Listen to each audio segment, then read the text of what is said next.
Hi there, Peter Terrace here, and I want to talk to you today about Canada's Uni-Party. We have, a couple different parties. We have the Conservatives, the Liberals, the NDP, and the Green that really, have different names that say they believe different things, that say they stand for different things. But let's take a look at some of the things that they voted on. Let's just see how different they are. And I know many Conservatives, they get very uptight when people call them members of the Uni-Party. Liberals don't really care because they know it's true, but the Conservatives do get upset because they still believe that they're distinct and that they have beliefs, and that may be true, but I'm talking today about the Conservative Party of Canada and how it directs its MPs to vote. And that's what I mean by the Uni-Party. The party directs its MPs to vote in line with the Uni-Party. Let's take a look at Bill C-4, which legalized the gender transitioning of children. Every single MP, including every single Conservative MP, voted to legalize the gender transitioning of children. And still to this day, those Conservatives, they say, no. That law was about conversion therapy. Well, I'm going to read to you part of the definition of conversion therapy that's right in the preamble to the law. It says, including the myth that gender expression that conforms to the sex assigned to a person at birth are to be preferred over other gender expressions. So part of the definition of conversion therapy is that it's a myth that if you're born a boy, you're a boy. It's a myth that if you're born a girl, you're a girl. They all voted for this. Not one voted in opposition to this. Or usual practices of the House, Bill C-4, an act to amend the Criminal Code, conversion therapy, be deemed to have been read a second time and referred to a committee of the whole, deemed considered in committee of the whole, deemed reported without amendment, deemed concurred in at the report stage, and deemed read a third time and passed.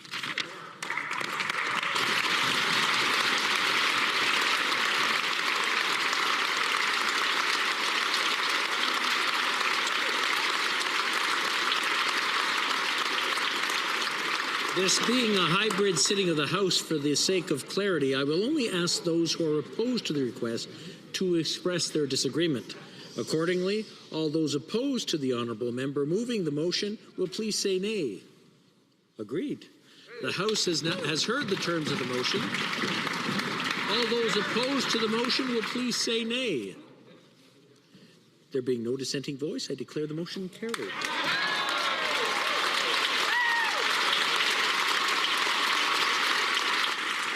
Third reading of the bill. Program Lecture de projet de loi.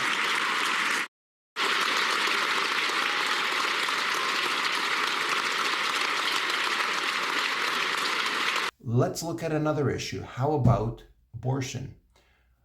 Liberals, they gleefully accept abortion up to the moment of birth. They don't want to change anything. But the Conservatives, there are Conservatives who believe there should be limits on abortion for sure.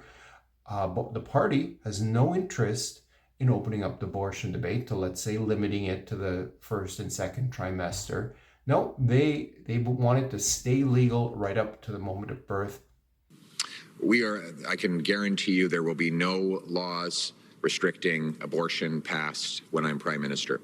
For 20 years, the policy of the Conservative Party has been that there will be no restrictions brought in on a woman's right to choose. It's been in our policy since it was adopted by our party members in the year 2004.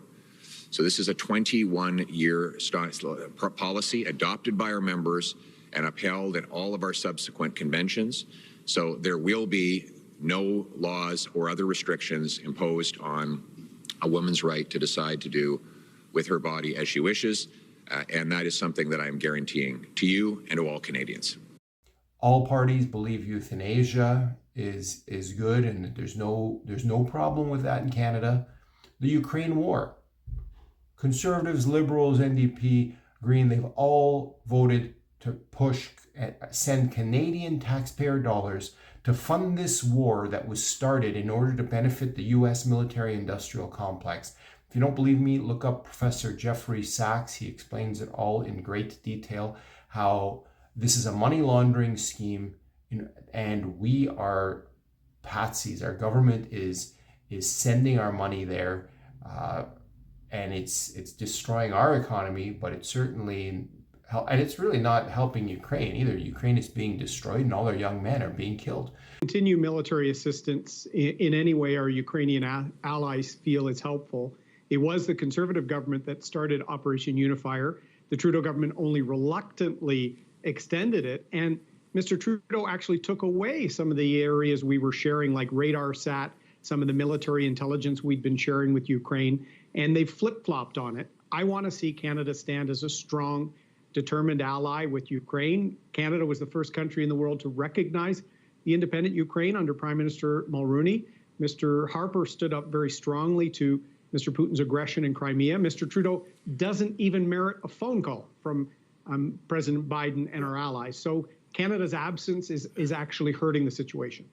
In favor of the export of 83,000 CRV-7 missiles that the Ukrainian government has asked for. We also call on the government to keep its promise that thus far has been broken to deliver air defense systems, $400 million of which were announced on January 10th, 2023. Putin has said he wants our Arctic. We know that once he defeats one country that he invades, he will move on to the next. His appetite for expansionism is insatiable. We stand with you now and always. Slava Ukraine. How about mass immigration? Is there a big difference between the Conservatives and the Liberals on mass immigration? I think if you're being honest with yourself, there's really no difference. How about globalism? Is any of the parties opposed to the Paris Accord for climate change? Targets that the Trudeau government signed on to in Paris were targets that we had prepared at the tail end of the Conservative government. I'm committed to that through partnering with provinces, not an Ottawa knows best approach, as we've seen with the carbon tax. But you're right, I'm glad you're looking at our policy. I hope a lot of people do. We weren't solid enough on this issue in the last few years, and when we said to people we were against the carbon tax because it was unfair, it was uncompetitive, we had to say what we were for, and that's what I will do. The environment is important to me, not just as a parliamentarian and party leader, as a father and as someone that considers myself environmentally minded. The new Conservative leader there sounding a bit different from his predecessors. Aaron O'Toole is committing to hit the Paris targets for greenhouse gas emissions. How about UNDRIP, the UN Declaration for the Rights of Indigenous People? We see now in BC, because of this law, we have Indigenous groups now laying claim to private property in BC, and that will continue to spread if we don't withdraw from these dysfunctional pacts and this dysfunctional UN organization. United Nations Declaration on the Rights of Indigenous Peoples came up a number of times in our discussion today. It's a framework that this government fully supports, and we're moving forward on implementation. Our Minister of Justice, Jody Wilson-Raybould, is directly engaged in this file, leading a working group on this to ensure that we are able to fold in all the various concerns and responsibilities that come with implementation. From that, how about the Pact for Mass Migration, the UN Pact for Mass Migration? This is another globalist scheme that no one in the Conservative Party is willing to denounce. I think it's ridiculous. We need to stop mass immigration for the time being, and you really have immigration that benefits Canadian citizens. When you look at the recent history of floor crossers, so-called conservatives becoming liberal, or so-called liberals becoming conservative, or NDP becoming liberal, nobody even really cares about that anymore because they know they're really all the same. There's no real difference. But there is an option. The PPC is different. We are different from the Uni-Party, that we do have principles. And if you go to our website, peoplespartyofcanada.ca, you'll see how different we are and why we are different. Member of the Conservative Party has crossed the floor to join the Liberal caucus. We have a statement from Member of Parliament Michael Maw, issued by the Liberal Party on his behalf. He is the Member of Parliament for Markham Unionville, one of the key Greater Toronto area seats that the Conservatives won in the last election. And the quote says, after listening unfolding on Parliament Hill, another Conservative MP has crossed the floor to the Liberals, raising questions about the future of Pierre Poilievre's leadership and the possibility of the Liberals securing a majority government. CTV's Kimberly Fowler is in studio with the latest. Kimberly. Stefan, Alberta MP Matt Genereux is the third consecutive to cross the floor to the Liberals in just the past few months. He follows Chris D'Entremont and Michael Maw, who both swapped their blue stripes for political red. Now, none of them want to shrink the size of government. All of the parties see government as like an industry, like a business that needs to be grown. We believe that government is a service. We need to keep it as small as possible. Government shouldn't be taking care of your teeth or taking care of your children or paying for your education. These are things that benefit individuals. They should be willing to do that themselves. None of these parties are demanding or asking for personal responsibility. It's very easy to be a socialist. It's very easy to be a communist. Being a fighter for the people, that you're going to fight for the people and give them free stuff. That's the opposite of fighting for the people. You're stealing from the people to give to other people.